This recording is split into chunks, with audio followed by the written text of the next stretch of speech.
call the regular scheduled meeting to order. Please call roll. Mayor Querom. Here. Commissioner Warren. Here. Commissioner Mabry. Here. Commissioner Fabia. Here. Commissioner Newman. Here. Please stand and join us in the Pledge of Allegiance. To the flag of the United States of America, and to the republic for which it stands, one nation, under God, indivisible, with liberty and justice for all. Do we have any public comment before we start? No public comment, so we will, what we're going to start off with first is a presentation by the Midwest Agricultural Museum. They have a presentation for us of PowerPoint, and I'm going to turn it over to Wayne Nolan. And as far as the council is concerned, we can sit out here if we want to. Are we on? We should be. I should be. We'll try to get it. Did you flip it forward? I did.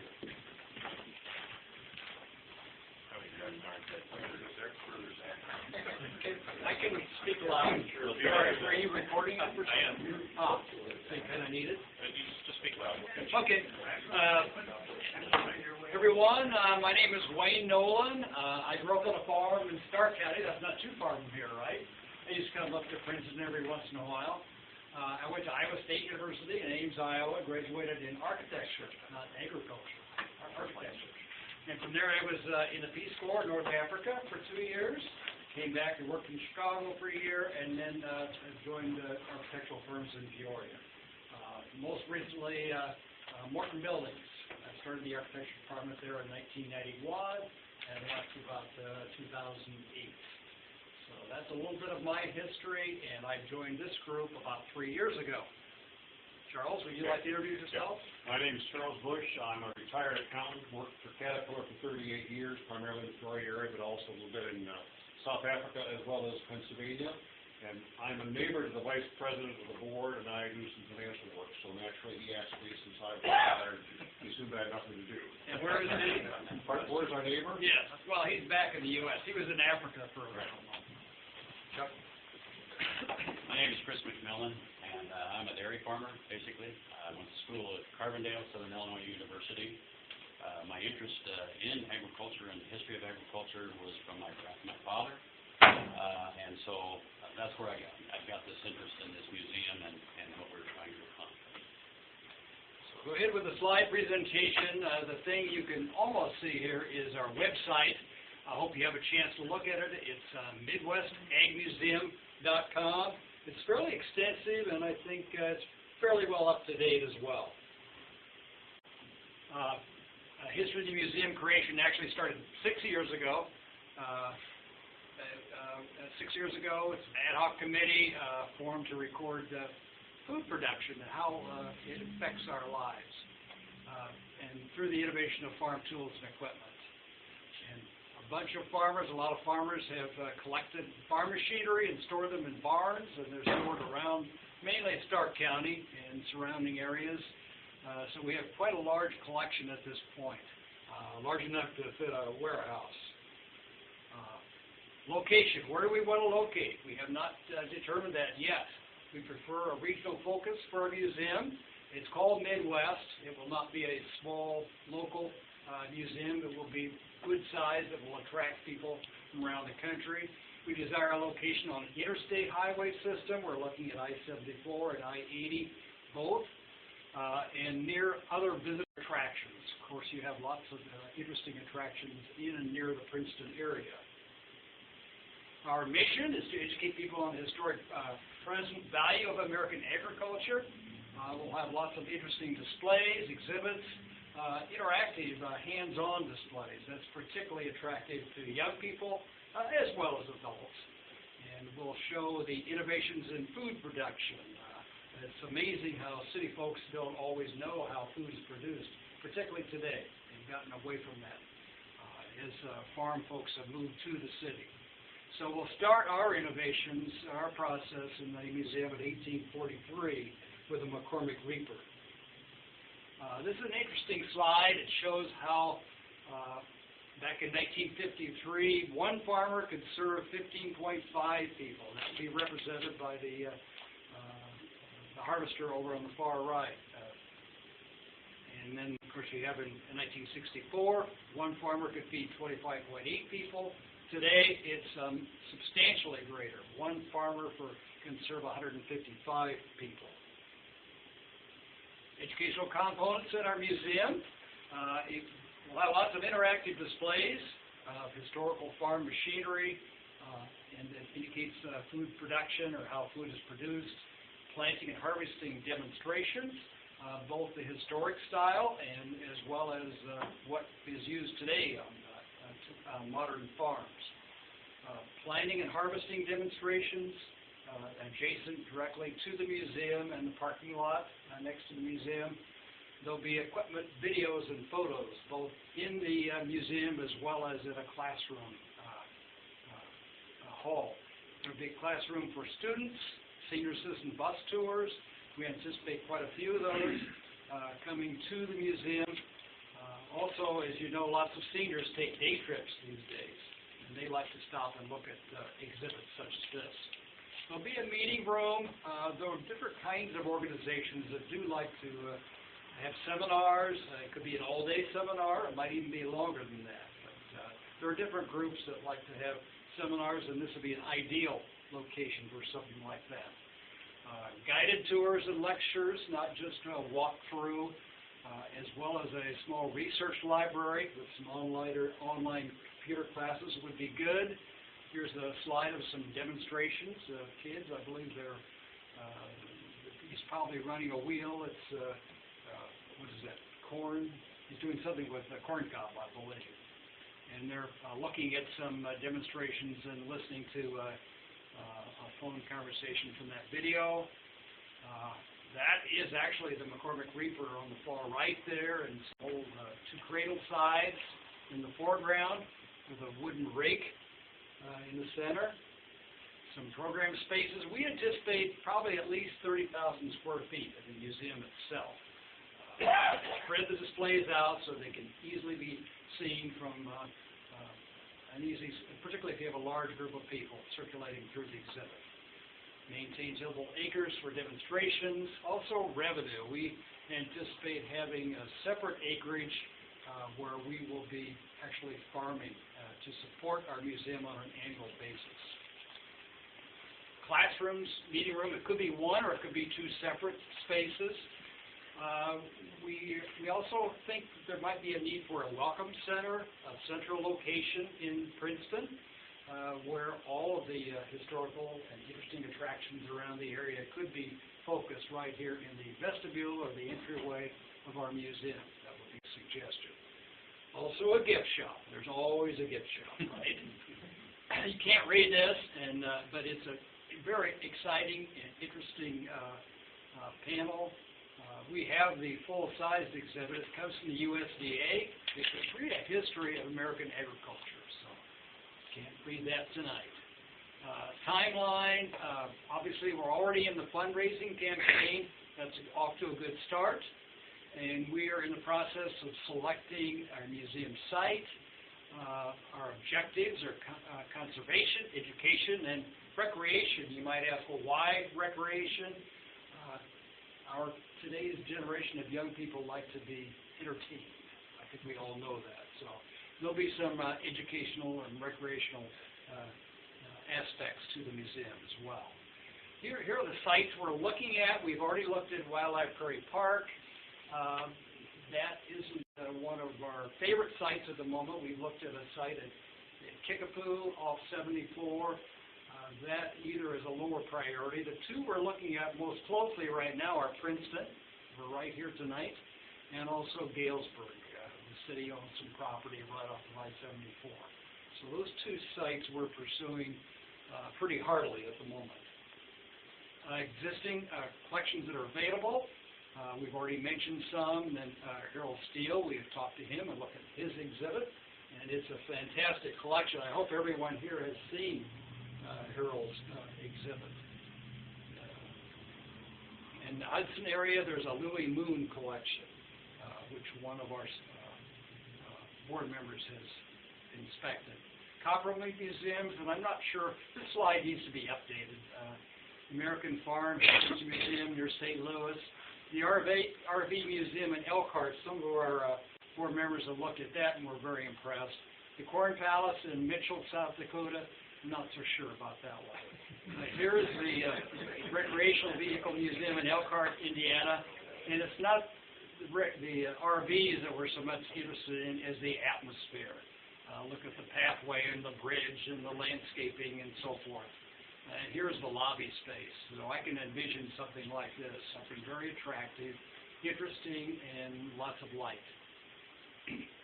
Considerations again, location, good quality operable exhibits, rotating some exhibits from in and around other areas in the country, hands-on activities for young people, large groups, seniors, bus trips, a large room for rental purposes, training, reunions, seminars, and so forth. Be part of building the future by preserving the past. I think that man and his son, I think they're looking at a butterfly there. Thank you, and I apologize for that overdraft. I'm not really very good at PowerPoints. What a man does for himself dies with him. What he does for his community lives long after he's gone. And that's Theodore Roosevelt. So I guess if you have any questions, Council, that would be your opportunity.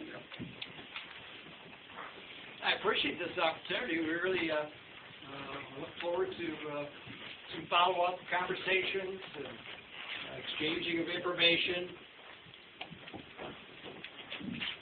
Thank you, Wayne, for that presentation. I will open it to the council at this point for questions, comments.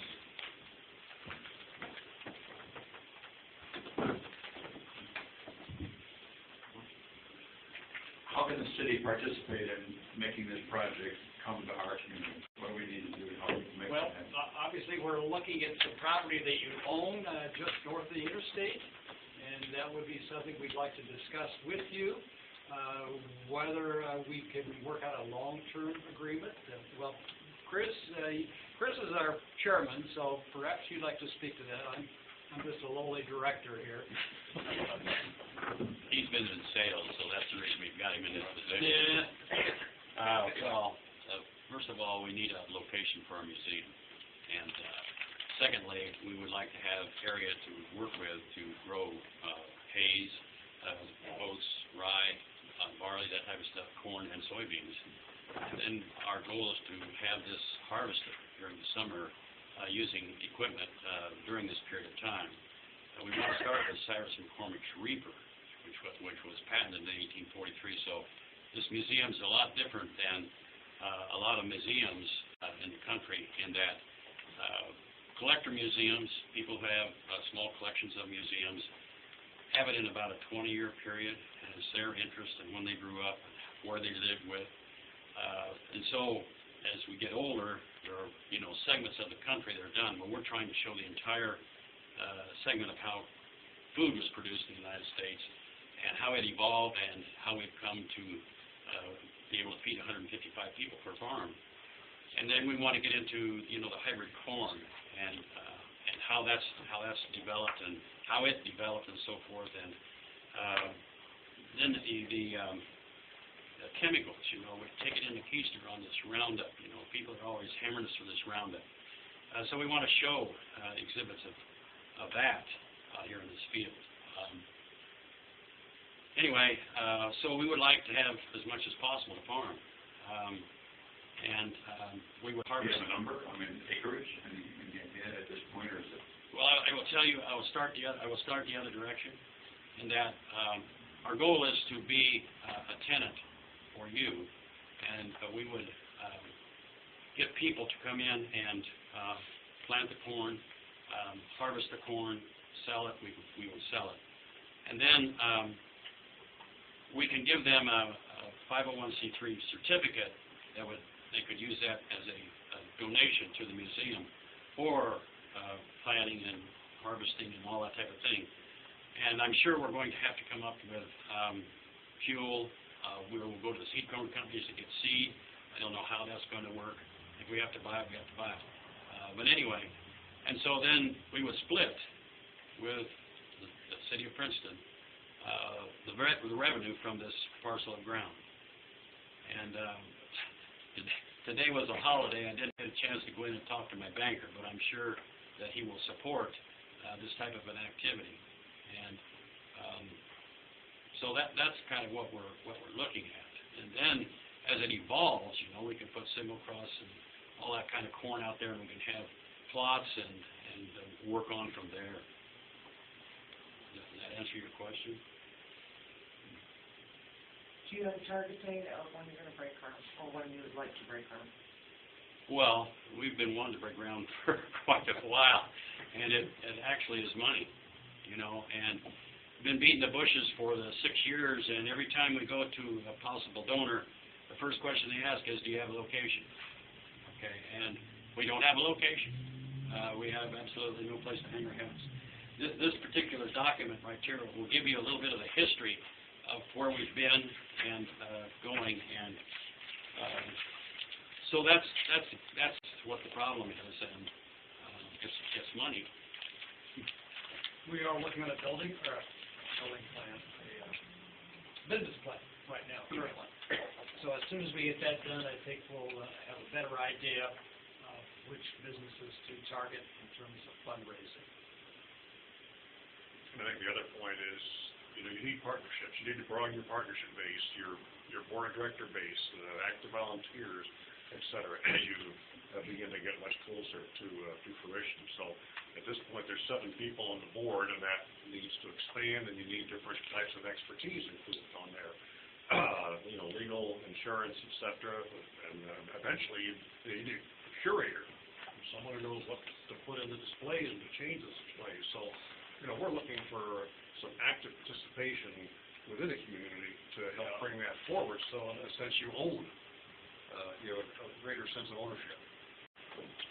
Yeah, we anticipate board directors will be from the Princeton area if our museum comes to this area, as well as the consultants.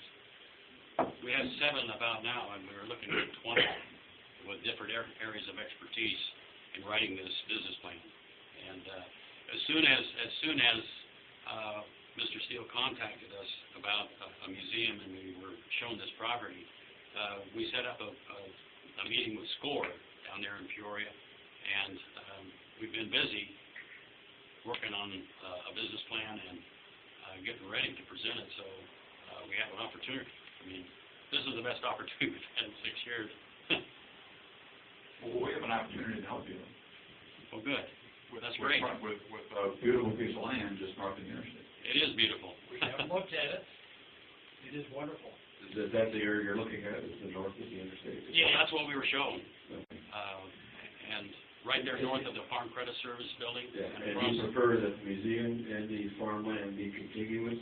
Well, it's really a beneficial portion of that because of shuttling people out to see demonstrations and taking them around that 150 acres. You know, there could be other land and other locations that would generate revenue for us. That's not a problem, but it's important to have some land right around the museums. Probably, 30 to 40 acres of demonstration plots would be ideal next to the museum. It really depends on horsepower, to be honest with you. And there's a lot of interest in this, especially for the fact that it starts in 1843 and goes the whole gamut. Shows how, you know, a family living in a log cabin supported themselves and moves on to where we're producing enough for 155 people per farm. That's what we're trying to. We're trying to show what agriculture has done over the last 150 years. And before Cyrus McCormick's reaper was built, all of the wheat and small grains were handled with a hand scythe or the cradle, or a hand scythe, you know, like the one on the Russian flag. And that goes clear back before the time of Christ. And so in 1843, which is just 100 years before I was born, the whole thing started up. It's gone. So anyway, I'll sit down. So are you looking for the city to donate some land to you, or just, I guess, what are you asking for from the city? Well, that's your decision, but if we would like to farm it, okay, and then we're hoping that we can get contributions to buy parcel of ground, at least to put the museum on, and set that up there, and, then whatever you want to do with the rest of it, but we'd like to farm it. I don't know how much money we're going to get.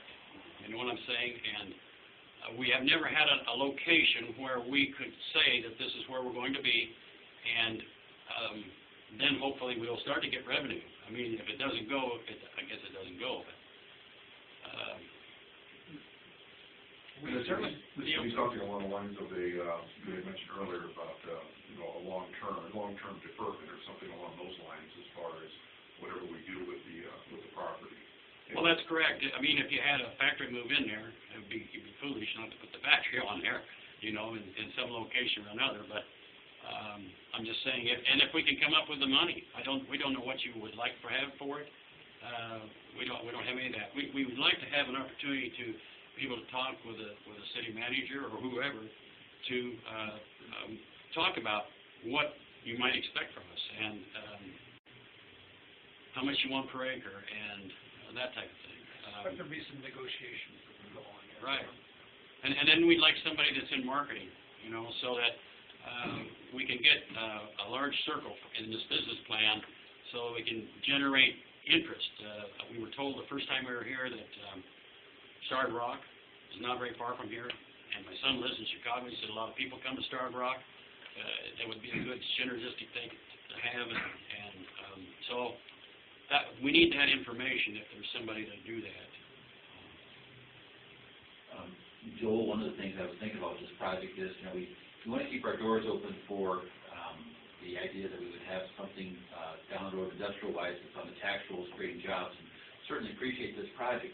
A win-win would be, let's say that if we looked at the first 20 acres approximately that would be on the south side of that track, so it would be immediately behind the existing like express lighting and all that. If they would then purchase a 20-acre slice and then have the ability to lease our ground with the idea that as a fallback, there's two additional farms owners on the west side. There would be the Larson farm and there's the McCutcheon farm.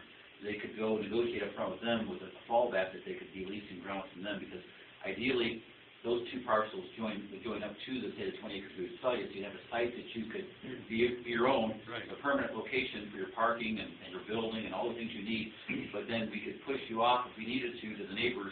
Right. When we have an opportunity to have somebody come in that's going to employ 300 people. And Right. a good I know. And I think that in the intertwining this is that we look at this as a possibility. They need to introduce themselves to the neighboring property owners with the idea that that would be a fallback position for them and see if they're receptive to working with them too. Well, there's a lot to talk about, and Yes, there is. and we will be talking. So, I think, it sounds extremely, to me, anyway, promising. So we will get you together with Rachel, our city manager, and we'll get some talks underway and see where this goes. Fantastic. Lori, do you have something you'd like to say? Yeah. Oh, is it, It's not connected to this, but it's a great presentation. all right. This is about Darius Miller, and I can do that. Okay. We're going to let the gentleman exit to the fireman's training room right outside, and if anybody here would like to follow them, if they have any questions, you want to talk about the project with them a little more, get some additional information, please feel free to follow them out. Thank you very much. Thank you.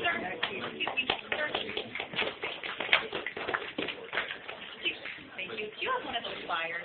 You might have one of those flyers. I'm sorry. Hey, Wayne, you might also want to, Perfect, thank you very much. mention the press release. And that would be interesting to everyone. Oh, perfect, thank you. We have our annual banquet coming up on March 18th. Darren LaHood, some of you may know our U.S. Representative Darren LaHood, he will be speaking at the banquet. I have the flyers out here.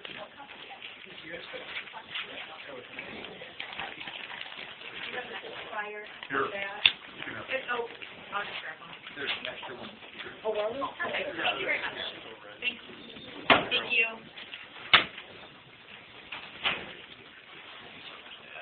That's pretty important. Yeah. Just speak loudly. Good evening, everybody. I'm Lori Benucci. I'm the chair of the Darius Miller Park. You have to speak loudly, Lori, because we don't. Good evening, everybody. You can step forward too if you want. That's about right. Hi, guys. So, I'm Lori Benucci, Chairman of the Darius Miller Park Committee, and I just wanted to give you a little update. It's going to be super brief. I assigned a design committee after meeting for about 8 weeks and having long meetings about components of the park and things. I made a little presentation before. On this small subcommittee is Steve Keitzer, who's an architect, as most of you know, Sally Deering, business owner and also a recent graduate of design school at UIC, Dave Hornbaker, Cliff Cartwright, two respected local nursemen, and those guys are going to get together. Well, they did get together between Thanksgiving and Christmas 3 times. They had 3 2-hour meetings, and they're going to hash it out, all the ideas, all the components that we talked about, and put it on paper, and then get back to the rest of the committee, and we're going to start to meet. We're meeting tomorrow night, the beginning of the meeting with them to look at their ideas, and then we'll vote on it and all sorts of things. So does anybody have any questions about anything? Because really nothing's happening now, but we are moving forward and working. Yeah, that sounds great. I know that I'm not the only one up here who's looking forward to seeing what you guys come up with. It's really exciting. We got a good team and lots of great ideas. It's a good idea putting all these people together. Well, Lori, just one quick question. Yeah. I don't know, were you contacted by a resident about the spruce tree? Oh, interesting you should bring that up. They Facebook messaged me, and then, I don't know how these things work, but that message disappeared. So I would love to hear from, do you know who that was? Yes, he works at Logan, Ed Robinson. I don't know Ed, but I can go into Logan and try to find him. Or, I have my phone number in the phone book. I'd love to Tell talk him to give you a call. Ed Robinson, yeah. Because he posted some information about his His parents. grandmother, Sure. or his mother, yeah. And the update on this, I don't want to give you the update on the trees yet, but it's going to be good. So tell him to go ahead and give you a phone call. Ed Robinson at Logan. Okay, got it. Thank you, Laura. You're welcome. Thank you, Laura. Appreciate it. And now we'll go to Commissioner Newman for approval of minutes. Thank you, Mayor. I'd like to make a motion, move that the minutes of the regular council meeting on Monday, January 4th, be approved as written. Okay. Motion's been seconded. Any corrections? Call roll. Commissioner Warren. Aye. Commissioner Mabry. Aye. Commissioner Fabia. Aye. Commissioner Newman. Aye. Mayor Querem. Aye. And now we'll go to invoices, and we're going to go back to Commissioner Newman. Start it off. Thank you, Mayor. Tonight I have the bills for the Department of Public Affairs and Accounts and Finances. In the Planning Department, $5,491.04. Administration, $14,348.89. Self-insurance, $141,220.75. Economic Development, $5,857.09. Tourism, $2,404.37. Property Department, $2,428.90. No expenses in Community Development. Total invoices are $171,751.04. Mayor, I have approved these bills, find them to be true and accurate, and move that they be paid. Second. Motion's been seconded. Any comments or corrections? Call roll. Commissioner Warren. Aye. Commissioner Mabry. Aye. Commissioner Fabia. Aye. Commissioner Newman. Aye. Mayor Querem. Aye. Now go to Commissioner Mabry. Thank you, Mayor. This evening, I have the bills for payrolls for the Department of Streets and Public Improvements as follows. The Street Department, $22,543.49. Wastewater collection, $12,390.50. Wastewater treatment, $466.09. Cemetery Department, $3,453.74. And garbage expenditures of $18,614.73, for a grand total of $57,387.55. Mayor Querem, I've examined the bills and payroll, find them to be true and correct, and request payment be made. Second. Motion's been seconded. Any comments or corrections? Call roll. Commissioner Warren. Aye. Commissioner Mabry. Aye. Commissioner Fabia. Aye. Commissioner Newman. Aye. Mayor Querem. Aye. Now we'll go to Commissioner Fabia. Thank you, Mayor. I have the bills for public health, safety, and civil defense. For the police department, I have $54,026.21. For fire ambulance department, I have $220,938.91. Subnote here, we purchased that new tanker, and that is on this bill. That is why it's so large. The total invoices are $274,965.12. I have reviewed these bills and believe them to be true and accurate, and I move they be paid. Second. Motion's been seconded. Any comments or corrections? Call roll. Commissioner Warren? Aye. Commissioner Mabry? Aye. Commissioner Fabia? Aye. Commissioner Newman? Aye. Mayor Querem? Aye. Now go to Commissioner Warren. Thank you. Tonight I got the bills and payroll for the Department of Public Utilities. Electric generation is $490,589.14. Electric distribution of $48,028.45. Electric administration of $15,556.20. Water treatment of $28,964.64. Water distribution of $6,543.88, and water administration of $236,269.77 for a grand total of $825,952.08. I examine these bills and believe them to be true and correct and move that they be paid. I'll second that. Motion's been seconded. Any comments or corrections? Call roll. Commissioner Warren? Aye. Commissioner Mabry? Aye. Commissioner Fabia? Aye. Commissioner Newman? Aye. Mayor Querem? Aye. Thank you, Commissioners. Now we're going to go to, we moved the city manager report up here. I want to interject before I turn it over to Rachel. One of the initial primary responsibilities that Rachel was charged with when she began her position as our city manager on November 1st was to thoroughly review city finances. Aside from settling into her new surroundings, meeting city staff and employees, visiting departments and everything else associated with the new career, it was a formidable task. Over the past several weeks, Rachel and I have talked about her findings in reviewing city accounts and account allocations. During her extensive review, she has noted some defects that could affect our system of accounting. The research seems to indicate that the flow of accounting increase may not always end up in the intended account. This could be related to our software, or it could be related to entry practices, or it could be a combination of both. Over the years, under different managerial systems, different accounting practices have been in place. As a result, a firm reconciliation of accounts has not been performed. We need to address our citywide accounts and get them organized and reconciled to the extent that they need reconciled, and this needs to be done as soon as possible. This will allow the city, going forward, to operate with integrity from a firm baseline to ensure the future reliability of our revenue, our expenditures, and our debt service. I'm going to turn it over to Rachel. Thank you. So I have here a recommendation for approval to enter into an employee leasing agreement with Scout Temps USA LLC for a period of 3 months. As I outlined in my memo, this will really just be a temporary employee. That'll be a finance director that will work here for 3 months, and he'll focus on maintaining greater financial control and improved documentation relating to projects undertaken by the city.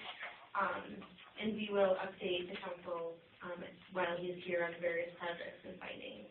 So if there aren't any questions, I would make a recommendation for approval to enter into this contract. Yeah, go ahead. Anybody with any questions, comments? Can I go ahead and entertain? I'd like to make a motion to approve the contract with Gov Temps USA for temporary finance director for a period of 3 months. Second. Motion's been seconded. Now any comments or questions? Okay, call roll. Commissioner Warren? Aye. Commissioner Mabry? Aye. Commissioner Fabia? Aye. Commissioner Newman? Aye. Mayor Querem? Aye. Now we'll turn back to regular business with Commissioner Newman. Thank you, Mayor. I've got a list of 10 bond resolutions, and it's painful to say we're going to go through each and every one of them and vote on them. The first one is Resolution R-16-002 for $2 million of general application funds. I move that we adopt this resolution. Second. Motion's been seconded. Any comments? Call roll. Commissioner Warren? Aye. Commissioner Mabry? Aye. Commissioner Fabia? Aye. Commissioner Newman? Aye. Mayor Querem? Aye. The second one is this is Resolution 16-003, 842,000 general obligation bonds associated with motor fuel tax. I move that we adopt this resolution. Second. Motion's been seconded. Any comments? Call roll. Commissioner Warren? Aye. Commissioner Mabry? Aye. Commissioner Fabia? Aye. Commissioner Newman? Aye. Mayor Querem? Aye. The third is R-16-004, 900,000 general obligation refunding bonds for the water tower. I move that we adopt this resolution. Second. Motion's been seconded. Any comments? Call roll. Commissioner Warren? Aye. Commissioner Mabry? Aye. Commissioner Fabia? Aye. Commissioner Newman. Aye. Mayor Querem. Aye. The next one is R-16-005, $2,550,000 general obligation refunding bonds associated with the wastewater treatment plant. I move for adoption of this resolution. Second. Motion's been seconded. Any comments? Call roll. Commissioner Warren. Aye. Commissioner Mabry. Aye. Commissioner Fabia. Aye. Commissioner Newman. Aye. Mayor Querem. Aye. Next is resolution R-16-006, $3,475,000 general obligation refunding bonds associated with the logistics park. I move that we adopt this resolution. Second. Motion's been seconded. Any comments? Call roll. Commissioner Warren. Aye. Commissioner Mabry. Aye. Commissioner Fabia. Aye. Commissioner Newman. Aye. Mayor Querem. Aye. Next is resolution R-16-007, $2,660,000 general obligation refunding bonds associated with electric taps. I move that we adopt this resolution. Second. Motion's been seconded. Any comments? Call roll. Commissioner Warren. Aye. Commissioner Mabry. Aye. Commissioner Fabia. Aye. Commissioner Newman. Aye. Mayor Querem. Aye. Next is R-16-008, $680,000 general obligation refunding bonds associated with the water tower. I move that we adopt this resolution. Second. Motion's been seconded. Comments? Call roll. Commissioner Warren. Aye. Commissioner Mabry. Aye. Commissioner Fabia. Aye. Commissioner Newman. Aye. Mayor Querem. Aye. Next is resolution R-16-009, $2,185,000 general obligation refunding bonds associated with the streetscape. I move for the adoption of this resolution. Second. Motion's been seconded. Comments? Call roll. Commissioner Warren. Aye. Commissioner Mabry. Aye. Commissioner Fabia. Aye. Commissioner Newman. Aye. Mayor Querem. Aye. Next is resolution R-16-010, $1,170,000 general obligation refunding bonds associated with the TIF district. I move for the adoption of this resolution. Second. Motion's been seconded. Comments? Call roll. Commissioner Warren. Aye. Commissioner Mabry. Aye. Commissioner Fabia. Aye. Commissioner Newman. Aye. Mayor Querem. Aye. Lastly, resolution R-16-011, $515,000 general obligation refunding bonds associated with the sewer system. I move for the adoption of this resolution. Second. Motion's been seconded. Comments? Call roll. Commissioner Warren. Aye. Commissioner Mabry. Aye. Commissioner Fabia. Aye. Commissioner Newman. Aye. Mayor Querem. Aye.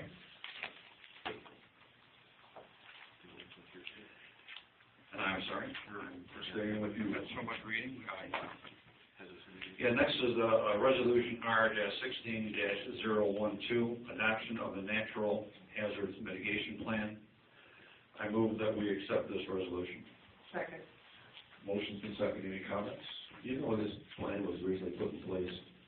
I don't recall doing this before, but I'm sure This that. is a triennial plan. It's updated every 3 years. There it is. I gave you the link last week on it.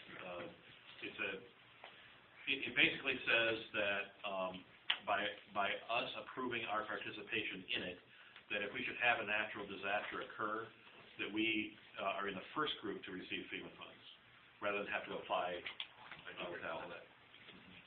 Thank you. Any further comments? Call roll. Commissioner Warren. Aye. Commissioner Mabry. Aye. Commissioner Fabia. Aye. Commissioner Newman. Aye. Mayor Querem. Aye. Next is the Plan Commission recommendation for zoning code text amendments. It's on the agenda this evening, but Commissioner Mabry had a conversation with a resident, and Commissioner, could you want to describe his concern with this right now? Well, yeah, what was done was, I got a phone call from a person in the construction development business, and they asked me, they said, are you aware of what you're approving tonight? And I said, well, I've looked it over, but it's a courtesy look, and so I was challenged on it, and then the more I looked at it, the more questions I had. So I'd like to propose is, if we take 2 weeks just to postpone the recommendation, gives me time to talk to Brian Gift, there's things in here about electronic signs and things like that. I just think we need to make sure what we are approving, and 2 weeks we give me the opportunity to talk to Brian and get a better handle on that. Would be helpful if Brian maybe came to one of the meetings, next meeting or the meeting after to answer questions. Oh, I think that would dovetail in, but I think it's also a matter of, me driving around with him, and so he can physically show me this is what the changes are and why, and I feel a lot better about it. So I'd like to recommend that we should postpone that for 2 weeks if possible. Yeah, we can, meet with with Brian and discuss those changes, and then also it'll be in ordinance form, so we'll go through 2 weeks reading if we have any additional changes to it. All right, so we can set this aside this evening and then reconvene in February. And then we'll have 2 readings at that point. Okay. Yeah, we need a motion to table it for next meeting. All right, I make a motion that we table the Plan Commission recommendation from zoning on the code text amendments. Second. Motion's been seconded. Any further comment? Call roll. Commissioner Warren? Aye. Commissioner Mabry? Aye. Commissioner Fabia? Aye. Commissioner Newman? Aye. Mayor Querem. Aye. We have a building permit report for the month of December. Residential, we had 2 permits totaling $45,000. There were no permits for commercial and industrial.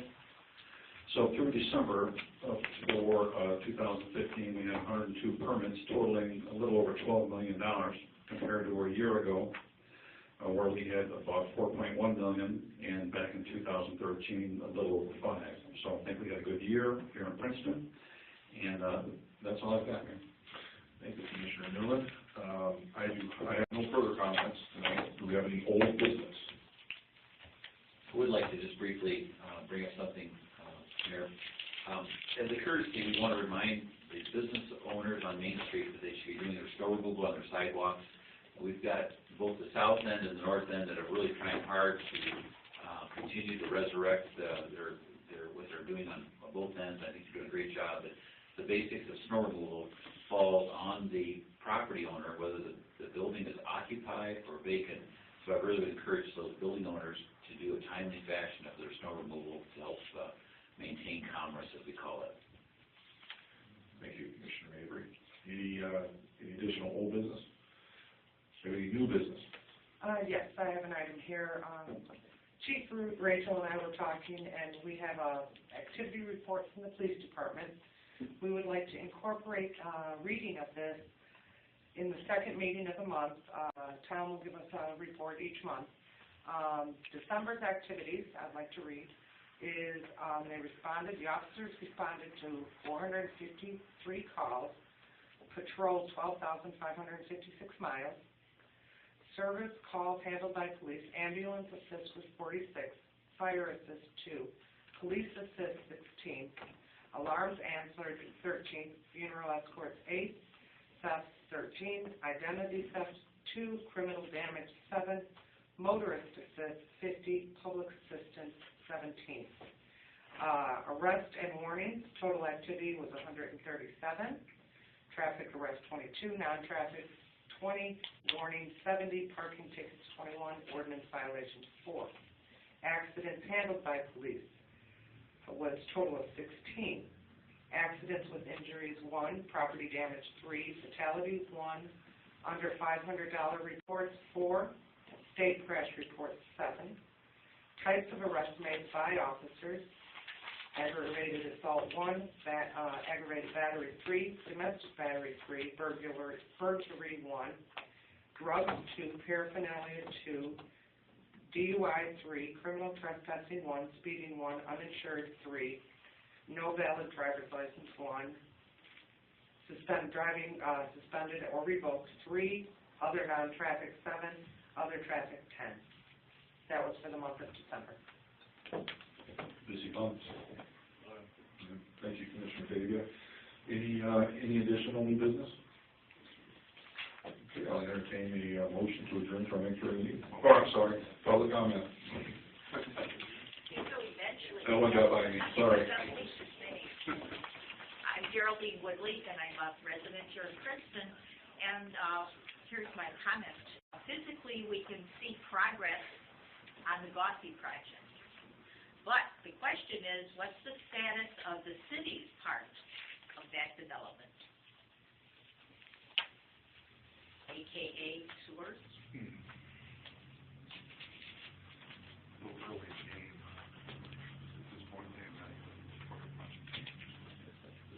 Would it be appropriate to have the superintendent of that department to come to the next council meeting, just give us a brief update how things are progressing with that whole entire project? Yeah, I think that'd be a good idea. Well, I was just gonna say, I don't think the plan required anything from the city. I think that the stormwater was pre-engineered into the plan, As So part it of the doesn't require an requirement. R part for that. And the sewer was sized well enough to accept the sanitary. So I don't think the city has any part in that. So realistically, I know I received an email from a resident, asking that same question and asked if there was things that we were supposed to do. And the presumption was that there was things we were supposed to do from that resident, so setting the record straight, there's nothing that we need to do on our end. Well, I think we should check with Brian, because he would have the access to the plan, of course, but they're having on-site detention, so stormwater really wasn't an issue for this project.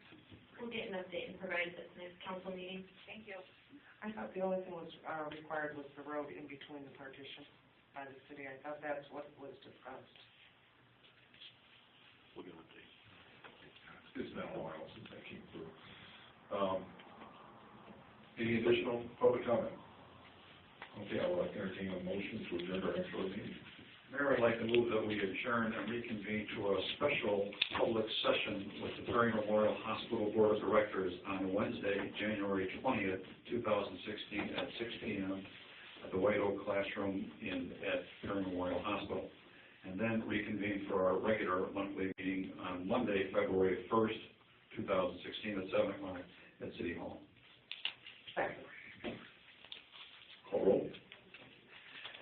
Commissioner Warren? Aye. Commissioner Mabry? Aye. Commissioner Fabia? Aye. Commissioner Newman? Aye. Commissioner Queer? Aye, this meeting is adjourned. Joel, just a minute, I was telling Warren about